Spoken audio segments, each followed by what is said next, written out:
The desert stretched out in endless gold and dust, the kind of silence that hums in your bones. A single rider cut across that silence, lean, dark-coated and tired of the road. His name was Caleb Mercer, a man who'd seen too much of other people's wars. They called him the contract rider, a man who'd carry a message, a prisoner, or a secret across the plains if the money was right. He didn't ask questions, not anymore. That morning, when the letter came in through the saloon doors, the barkeep looked at Caleb with a kind of nervous respect. "Someone's asking for you by name," the barkeep muttered, handing him the folded parchment sealed with a violet wax crest. Not government, not ranch, not anything he recognized. Inside, neat handwriting read, "Mr. Mercer, you come highly recommended. A lady requires escort to the western frontier. 2 weeks' ride paid in advance. No inquiries, no delays. You'll find her waiting at the old church outside Dry Creek at dawn." Caleb didn't like fancy words or fancy jobs, but gold was gold, and his saddlebag was empty. He arrived before dawn, his horse breathing clouds into the cold. The church stood half buried in sand, roof caved in, cross-leaning. And there she was. A woman dressed in travel-worn velvet, veil hiding most of her face, holding a small carpet bag and a single silver locket that caught the rising light. "You're late," she said, though he wasn't. Her voice was soft, controlled, but there was something in it. A kind of tremor people get when they're carrying something heavy inside. Caleb tipped his hat. "Ma'am, if you're the one paying, I reckon I go when you say." She nodded, adjusting her gloves. "Then we ride west. No questions. No questions." That was what he told himself. But as they crossed the first ridge, he couldn't help noticing how often she touched that locket. Not like jewelry, more like a wound. The first 3 days passed quiet. She spoke little, always looking east when they stopped, as if expecting something or someone to follow. On the 4th night, under a blood-orange sky, she asked, "Do you ever believe a person can run from their own name?" Caleb stirred the fire with a stick. "Tried that once. Name caught up anyway." She smiled faintly, then looked back toward the darkness. "Mine always does." She didn't say more. He didn't push. But the next morning, when he woke, her carpet bag was gone, and she was standing by the creek, staring at the locket in her hands. It was open now. Inside, Caleb saw for a brief moment, not a portrait, but a piece of folded paper, yellowed and sealed with wax. She snapped it shut before he could look closer. They rode on. By the 7th day, the land turned cruel, jagged red rock, no water, and wind sharp enough to cut the breath out of a man. Caleb knew these trails. They were ghost roads from the old wars, where deserters and thieves buried what they couldn't carry. That's when he noticed the tracks. 2 horses are following. He didn't tell her right away, just picked up the pace. But by sundown, the riders were close enough that the sound of their hooves carried on the wind. When he finally turned to her, her expression didn't change. She simply said, "They've found us." Caleb frowned. "You know them?" She nodded once.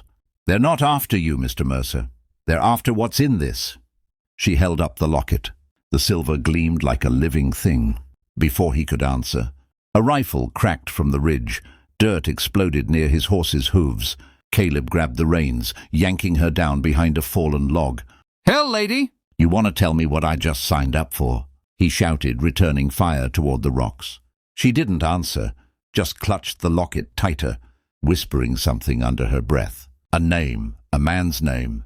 And for a second, Caleb saw her face fully in the firelight. Fear mixed with something else. Guilt. The gunfire stopped as suddenly as it started. The riders backed off. Not gone, just waiting, watching. When the dust settled, she looked at him with steady eyes. "If you keep me alive till we reach the river fort, you'll have double your pay. But if you open that locket, I swear to God, I'll put a bullet in you myself." Caleb stared at her for a long time, then holstered his gun. "Lady, for that kind of money, I don't need to know a damn thing." But he did. That night, when she finally fell asleep by the dying fire, he turned the locket over in his hand, cold, heavy, engraved with a strange symbol he'd seen once before. A military seal, the kind used on classified orders during the border wars. Only this one was broken, scratched out, as if someone had tried to erase the name behind it. And suddenly, the job didn't feel like escorting a lady anymore. It felt like carrying a fuse toward an open flame. The morning broke cold and grey, wind moaning through the canyon like an old ghost. Caleb packed in silence while the woman, whose name he still didn't know, sat by the embers, turning that silver locket between her fingers like she was weighing her own life. He'd been hired to protect her, but now with men hunting them and that strange military seal burned into his mind, he wasn't sure who he was protecting her from, or if she was the one who needed protecting at all. "Ma'am," he said finally, cinching the saddle tight, "you mind telling me what kind of soldiers mark their seals like that?" She froze, just for a breath. "The kind that don't exist anymore." "Don't exist?" Caleb narrowed his eyes. "Lady, marks like that don't just disappear, not unless somebody wants them forgotten." She looked up at him then, veil lifted enough for him to see her eyes. Green, fierce and rimmed with sleeplessness. Exactly. They rode on through the canyon, every shadow feeling heavier than the last. The air carried the dry, metallic smell of dust and gunpowder. Caleb could feel eyes on their backs, distant, patient eyes. By noon they reached a ghost settlement, 4 rotted, cabins and a well that had long since gone dry. Caleb dismounted, scanning the ridge. The horses were sweating, restless. He turned to her. "We'll rest here. Whoever's following ain't far." She shook her head. "No, we can't stop. If we don't reach the fort by tomorrow night, it won't matter who's following. They'll find what they're looking for anyway." "And what's that?" he asked. Her fingers tightened around the locket.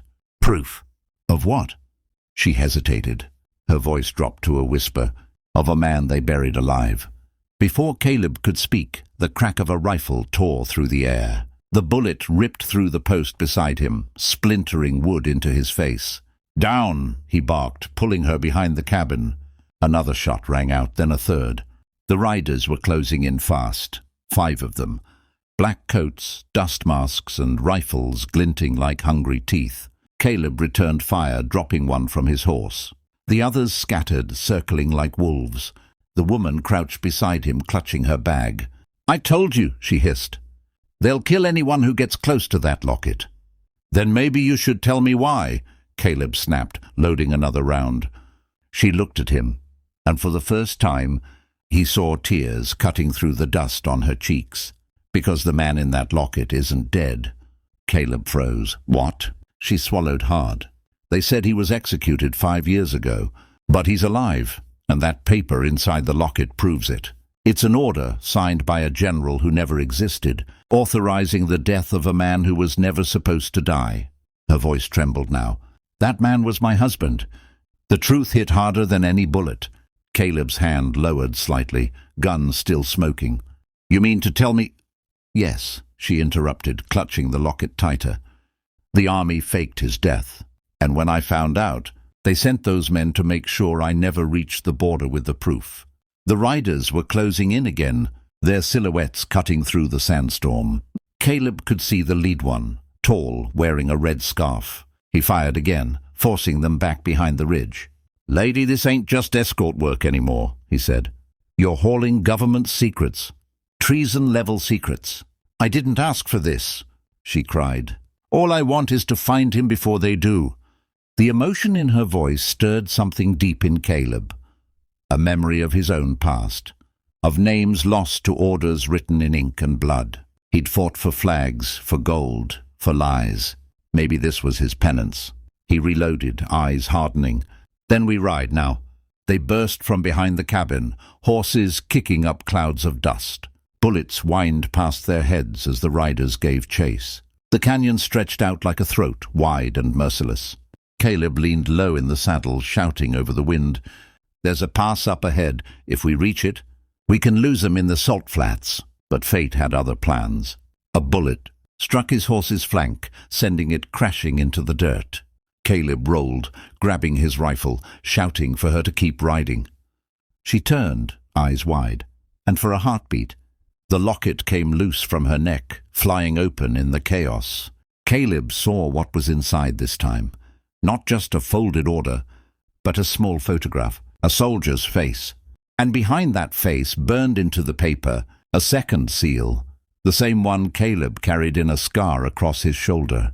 His regiment, no, his commander's seal. The realization hit him like a thunderclap.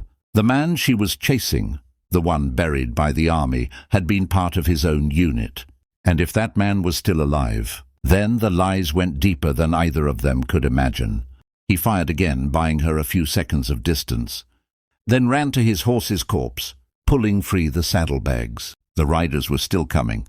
He could see their leader now, the one with the red scarf, raising a pistol and shouting, "Hand her over, Mercer! This doesn't have to end with you in the ground." Caleb smirked darkly, wiping the blood from his cheek. "You boys should have paid me better if you wanted me to change sides." He fired, one shot.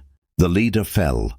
The others hesitated, then vanished back into the storm, regrouping. Caleb mounted her spare horse and galloped after her.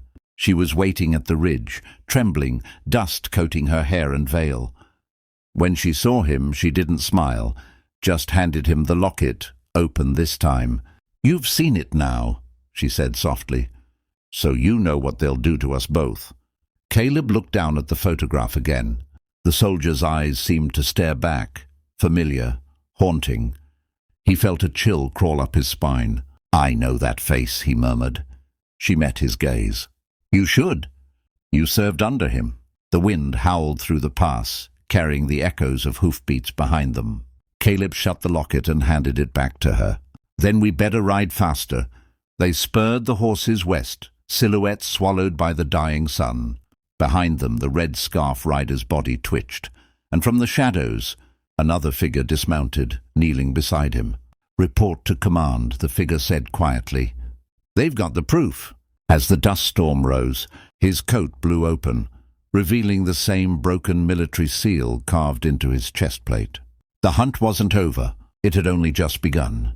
In Chapter 2, Caleb and the mysterious woman must cross the borderlands, hunted by soldiers and haunted by what the locket reveals. The deeper they go, the more Caleb realizes the man she's searching for might not be a hero, but the reason the war never truly ended. Don't miss what happens next. Hit that subscribe button, saddle up for Chapter 2, and join the ride, because the secret inside that locket is about to rewrite everything.